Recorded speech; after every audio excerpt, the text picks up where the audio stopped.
Assalamualaikum warahmatullahi wabarakatuh.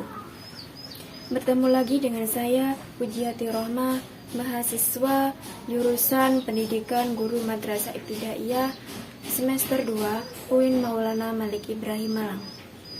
Baiklah, langsung saja.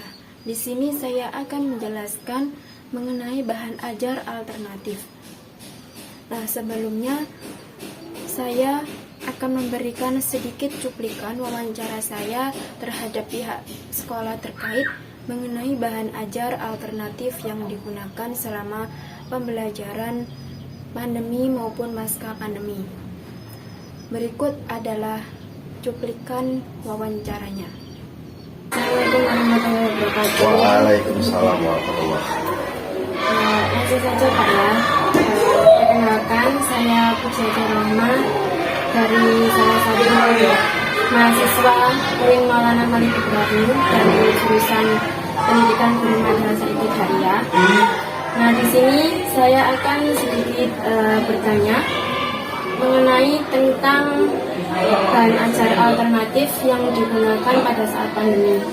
Kan selama pandemi kemarin itu pastinya ada Pak ya, bahan ajar alternatif yang digunakan, dan pembelajaran alternatif apa yang digunakan? Kebetulan waktu pandemi saya masih belum menjabat kurikulum. Saya kan kurikulum baru. Jadi saya belum bisa memberikan gambaran secara jelas.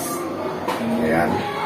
Nah, kalau seingat saya, karena salah satu pada saat itu kan masih beda. Artinya pembelajaran yang saya lakukan kan tidak seperti guru mata pelajaran pada saat itu. Nah, yang saya tahu kegiatan pada masa pandemi itu online. Ada yang online, ada yang offline, dan offline-nya pun seperti biasa. Berarti masuk di kelas ke sekolah? Iya, pernah ada masuk dengan komposisi 50% terpilih wajar, tapi itu hanya sebentar. Setelah itu seperti biasa. Karena pada umumnya di daerah Pantura masa-masa pandemi sama saja, kecuali pada saat yang istilahnya waktu dalam 1-2 bulan kalau nggak salah itu kan banyak yang meninggal, nah itu diliburkan total.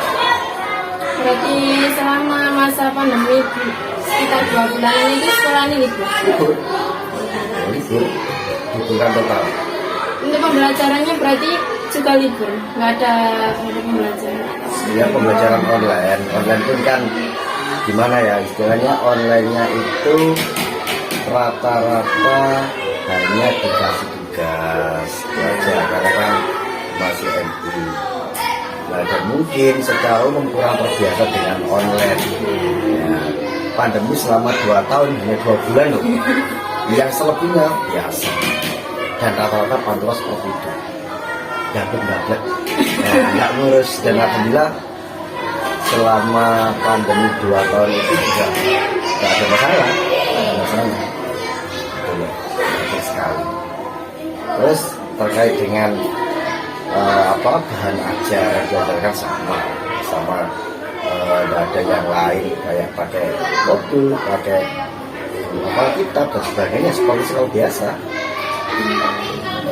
Berarti kan online Pak ya, berarti menggunakan via WA atau ya, Google Meet? Enggak, WA aja, enggak ada Google Meet atau Zoom meeting, enggak ada. Ya, karena maklum istilah di sini kan gurunya banyak yang senior, kemudian kurang terkait dengan IT itu karena masih sudah sepuh ya kurang paham itu. Nggak pernah pakai meeting Zoom atau Zoom pakai yang lain. Ya suruh kerjakan biasa seperti apa gitu aja. Kan ini sebentar. Yang lain tatap muka semua, it's no problem. Selama masa pandemi itu ada kesulitan banget? selama pembelajaran? Kesulitannya itu karena kembali pada peraturan pemerintah, pada kebijakan yang harus di ini, di itu aja. Selebihnya ya berjalan seperti biasanya, pakai masker gitu aja. Tapi bermainnya di sport doa ya nama, ya kan sama. Dulu juga saat di masker, kalau saya nggak pakai masker, tidak sama-sama, tidak ada bedanya. Kalau kesulitannya itu apa ya, bukan kesulitan akibat yang diakibatkan sehingga terjadi apa ya, target. Nah, target harus selesai, akhirnya kan tidak selesai, atau mungkin kejar apa ya, kejar tayang, akhirnya seperti itu karena kan dibatasi. Padahal tidak apa ya, tidak begitu pengaruh, tidak percaya, tapi gimana? Berarti penerapannya bahan ajar alternatif yang digunakan pada saat pandemi itu masih sama dengan Sama. sekolah sekarang? Sama, nggak ada bedanya. Tapi kadang-kadang kayak guru itu umur dua ya karena khawatir ya, ternyata ya kita tetap hati-hati. Ya apa ya, prokes itu tetap, hanya saja harus masuk ya ya cuma itu tadi loh 2 bulan pas kejadian itu aja yang istilahnya proteksinya waktu ini. Nah, itu juga memproteksi Pak, mana sih Pak, naik bisa Pak, malah minta kalau yang pertama kali selama 1 tahun lebih. Nah, kita mau mengikuti kebijakan pemerintah, malah wali murid yang protes, semuanya rata-rata membuat surat pernyataan tidak mau, tapi tidak ada istilahnya. Luar biasa ya. Kita kan bingung malah ini apa gitu. Semua ya. Terus Itu Pak, rasanya ini mati.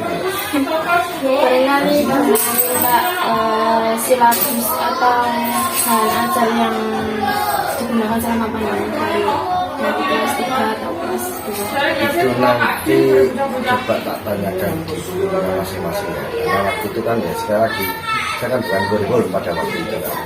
Nah ini kan saya menjadi kurikulum ini baru sekitar 5 bulan atau 6 bulan. Karena semester ini, semester genap ini, itu kan sekitar 5 bulan lah, 5 bulan. Jadi saya belum sampai melihat itu silabus yang dipakai apa, karena pada waktu saya jadi kurikulum saya sendiri sudah OPK, jadi tidak ada kaitannya dengan pembelajaran. Nanti tak mintai, mestinya ada. Cuma ini Itu aja. Terus sebentar. Karena memang tugasnya saya itu hanya menanyakan tentang bahan ajar alternatif yang digunakan di sekolah ini pada saat pandemi. Karena berhubungan sistemnya sama dengan sekolah-sekolah yang sebelumnya, jadi ambil simpelnya saja. Oke, ini kesimpulannya di masa pandemi rata-rata sekolah di Madura termasuk di sini itu hampir sama. Di sekolah-sekolah yang lain itu semuanya online, kita tetap offline. Iya. Berani Tatap muka. Oke. Ya, terima kasih. Sama-sama. Nah, dari kesimpulan wawancara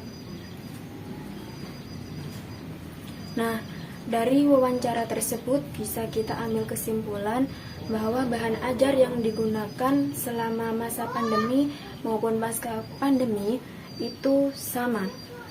Sekolahan ini masih menggunakan buku, masih menggunakan LKS, masih menggunakan kitab-kitab sewa yang dipinjamkan kepada pihak sekolah untuk siswa.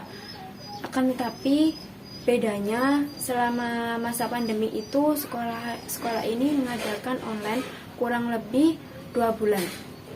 Nah, selama 2 bulan tersebut siswa maupun guru tersebut guru itu memberikan materi kemudian dibagikan melalui grup WhatsApp. Nah, jika guru tersebut ingin memberikan tugas kepada siswa, maka tugas itu bisa dibagikan juga kepada di grup WhatsApp yang kemudian anak-anak itu bisa mengerjakan. Dan sebelum mengerjakan itu siswa bisa membaca, siswa itu bisa memahami materi apa yang telah disampaikan kepada guru tersebut melalui grup WhatsApp tersebut. Nah, oleh karena itu, di sini saya berinisiatif untuk membuat bahan ajar alternatif yang sekiranya mampu atau sekiranya bisa dan mudah digunakan sebagai bahan ajar selama pasca pandemi maupun semasa pandemi. Karena di sini saya akan memperkenalkan bahan ajar alternatif yang saya buat, yaitu PPT interaktif. Nah, sebelum kita membuat bahan ajar alternatif ini, kita harus tahu dulu. Langkah yang pertama dalam membuat bahan ajar alternatif, yaitu yang pertama harus menentukan kompetensi dasar, kemudian menentukan kompetensi inti, dan juga indikator, kemudian waktu lamanya pembelajaran itu berlangsung, dan di mana pembelajaran itu akan berlangsung. Kemudian tidak lupa yaitu menyiapkan materi. Nah, materi ini harus sesuai dengan kompetensi dasar dan kompetensi inti agar pembelajaran itu yang akan diajarkan itu dapat tercapai. Kemudian tidak lupa dengan memberikan tugas atau memberikan latihan kepada para siswa dengan melatihnya dengan nilai-nilai harian atau tugas-tugas harian. Kalau misalnya dalam evaluasi bisa menggunakan tahap ujian semester atau ujian tengah semester yang nantinya akan mengetahui kemampuan siswa itu selama belajar itu sampai mana, sehingga guru itu bisa mengevaluasi untuk kedepannya itu harus seperti apa dalam melakukan pembelajaran. Nah, karena itu saya memilih PPT interaktif ini karena mudah digunakan kepada guru dan mudah dalam pengaplikasiannya. Dalam PPT interaktif ini saya membuat seperti ini contohnya. Nah, di PPT interaktif ini cara pengerjaannya atau cara pemakaiannya itu ketika kita mengeklik tombol mulai, maka akan muncul beberapa menu pada slide selanjutnya. Nah, kemudian jika kita tidak mengeklik menu di luar tombol mulai, maka tidak akan muncul, maka tidak akan menuju ke slide yang selanjutnya. Kemudian ketika sudah masuk kepada slide selanjutnya, kita bisa mengetahui menu-menu apa saja yang ada pada PPT interaktif ini. Misalnya pada menu kali ini saya akan menyediakan tentang kompetensi dasar, kemudian kompetensi inti, materi, dan evaluasi atau tugas-tugas. Nah, ketika kita ingin kembali ke menu utama, maka kita bisa mengklik tombol silang. Maka akan kembali ke menu yang utama. Kemudian ketika kita mengeklik tombol kompetensi dasar atau memilih kompetensi inti, maka kita akan langsung menuju ke slide yang menunjukkan tentang kompetensi inti dan kompetensi dasar. Begitu juga dengan materi maupun evaluasi dan latihannya. Sehingga dengan ini guru itu bisa menampilkan PPT interaktif ini di sekolahan, di kelas-kelas mereka, di kelas-kelas yang akan mereka ajar dengan menggunakan proyektor. Kemudian guru itu dapat mempelajari materi, dapat menjelaskan materi tanpa membuka buku lagi. Sehingga hal ini tuh dapat memudahkan para guru dan para siswa dalam memahami materi yang akan dipelajari pada hari itu. Baiklah, cukup penjelasan dari saya. Kurang lebihnya saya mohon maaf jika ada salah kata maupun salah perbuatan. Kurang lebihnya saya mohon maaf. Saya akhiri. Wassalamualaikum warahmatullahi wabarakatuh.